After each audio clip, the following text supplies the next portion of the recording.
Wana wa familia bwana, mimi huwa kila kipindi cha Oktoba huwa ni birthday yangu. Kwa hiyo mimi Oktoba huwa nabadilishaga simu, lakini sasa kwa kipindi hichi simu nilikuwa nimeagiza kutoka South Korea imewahi. Umeona, hii simu nimeagiza kutoka Korea, sasa imewahi.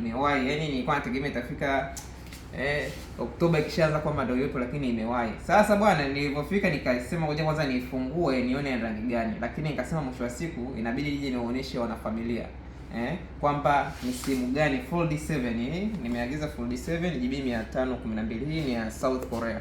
Hii ni ya South Korea. Mtandao unaweza kuona hapa imeandikwa SKT. Unaweza kuona hapa ni SKT. Umeona Nasema ngoja nije niwaoneshe. Nilifungua tu hizo seal, lakini sikuitoa ndani ya boxi. Nikasema nije niwaoneshe kwa sababu jana ilikuwa ni Jumapili. Niliingia jana. Unaona chuma chenyewe hicho. Okay. Hii ndo kwa mara ya kwanza ninaitoa sasa hapa. Okay. Hii ni Fold 7 GB 512. Hii ni ya South Korea. Hii ni ile ambao wanatumia wa Korea. Kwa hiyo huwezi ukaicompare na Fold 7 ambazo hizi ni African Vision ama Vision nyingine. Hii ni ile ya Samsung mwenyewe, Mkorea mwenyewe ametengeneza kwa ajili ya matumizi ya ndani. Hii katengeneza kwa ajili ya matumizi ya ndani kwake. Okay, ngoja tutoe hii. Tuweke hapo. Tukunje kidogo. Tutoe na hii hapa. Hatari sana. Tuweke pembeni na yenyewe. Okay, for the first time tuiwashe. Kumbuka hii ni Fold 7 ya Mkorea.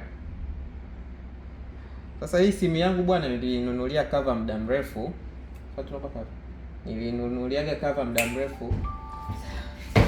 Unaona chuma hicho? Imeanza na Kikorea.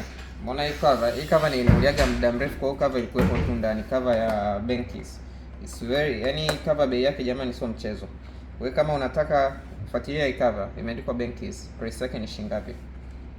Bei yake sio mchezo. Simu ndio hii hapo, imeanza Kikorea kabisa. Na cover lake ndio hili hapa. Hili ndio cover lake ambalo nilinunulia.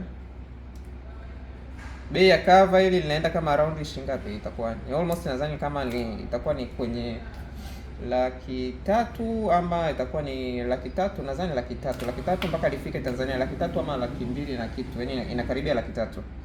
Umeona Kwa hiyo hapa unakuja unaipachika hapa. Unapachika hapa. Chap. Chuma kinakuwa hivi.